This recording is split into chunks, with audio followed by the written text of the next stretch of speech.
بسم الله الرحمن الرحيم. اللهم حصن فرجي ويسر لي أمري. اللهم إني أسألك تمام الوضوء وتمام الصلاة وتمام رضوانك وتمام مغفرتك. اللهم أعطني كتابي بيميني. اللهم غشني برحمتك وجنبني عذابك. اللهم ثبت قدمي يوم تزل فيه الأقدام.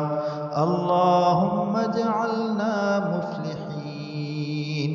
اللهم افتح أقوال قلوبنا بذكرك وأتمم علينا نعمتك وأسبغ علينا من فضلك واجعلنا من عبادك الصالحين. اللهم آتني أفضل ما تؤتي عبادك الصالحين. اللهم أحيني مسلما وأمتني مسلما.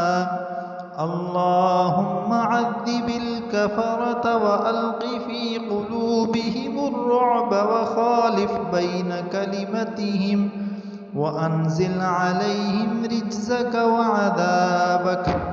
اللهم عذب الكفرة أهل الكتاب والمشركين الذين يجحدون آياتك ويكذبون رسلك ويصدون عن سبيلك ويتعدون حدودك ويدعون معك إلها آخر لا إله إلا أنت تباركت وتعاليت عما يقول الظالمون علوا كبيرا.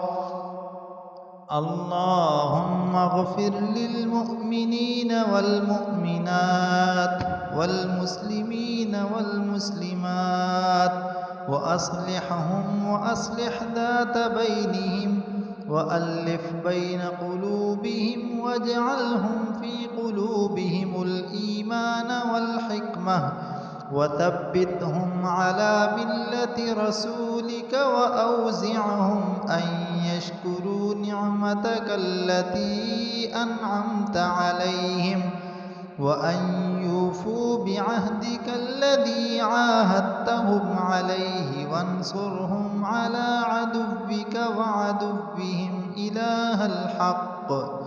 سبحانك اللهم وبحمدك لا إله غيرك.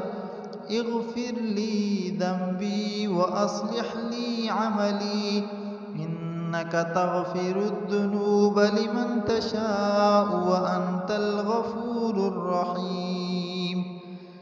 يا غفار اغفر لي. يا تواب تب علي. يا رحمن ارحمني. يا عفو اعف عني. يا رؤوف ارؤف بي. يا رب أوزعني أن أشكر نعمتك التي أنعمت علي وطوقني حسن عبادتك. يا رب أسألك من الخير كله. يا رب افتح لي بخير واختم لي بخير وقن السيئات ومن تق السيئات يومئذ فقد رحمته وذلك هو الفوز العظيم. اللهم لك الحمد كله ولك الشكر كله ولك الملك كله ولك الخلق كله بيدك الخير كله وإليك يرجع الأمر كله. أسألك الخير كله وأعوذ بك من الشر كله. بسم الله الذي لا إله غيره. اللهم أذهب عني الهم والحزن. اللهم بحمدك إن صرفت وبذنبي اعترفت. اللهم إلهي وإله إبراهيم وإسحاق ويعقوب وإله جبرائيل وميكائيل وإسرافيل، أسألك أن تستجيب دعوتي فأنا مضطر وتعصمني في ديني فإني مبتلى وتنالني برحمتك فإني مذنب وتنفي عني الفقر فإني متمسكن.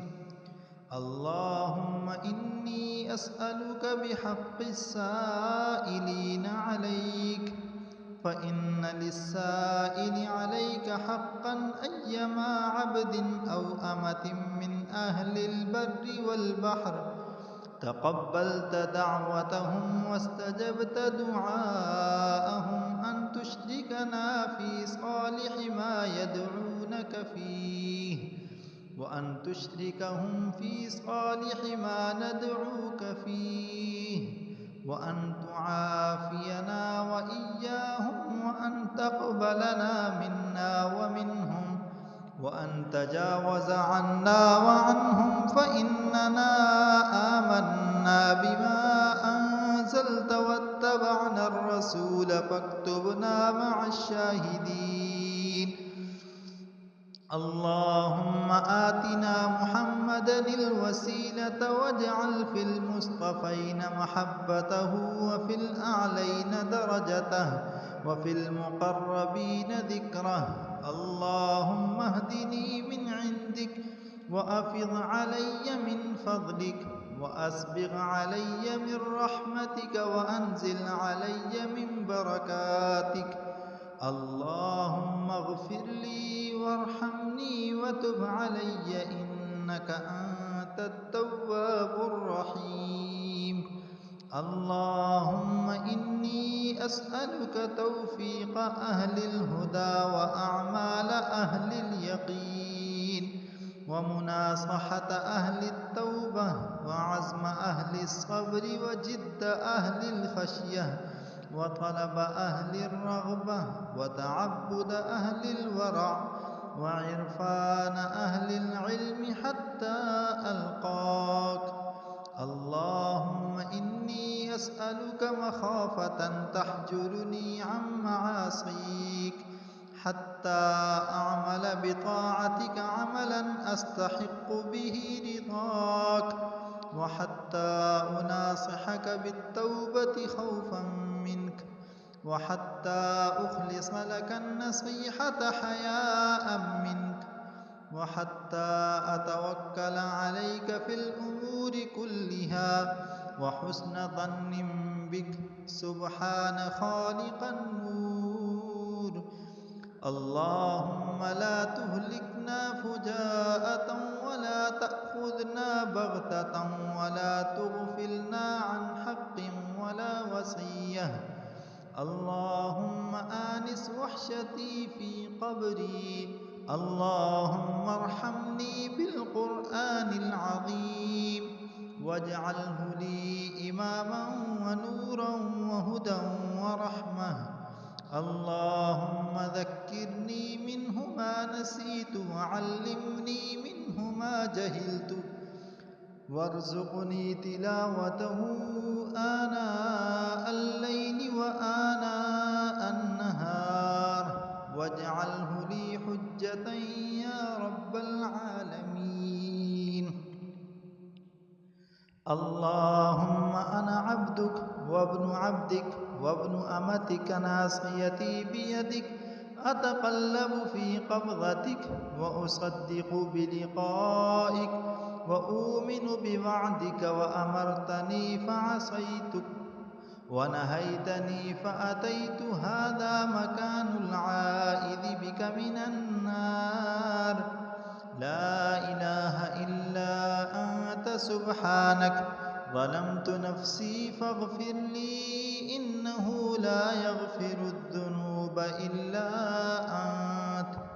اللهم لك الحمد وإليك المشتكى وبك المستغاث وأنت المستعان، ولا حول ولا قوة إلا بالله.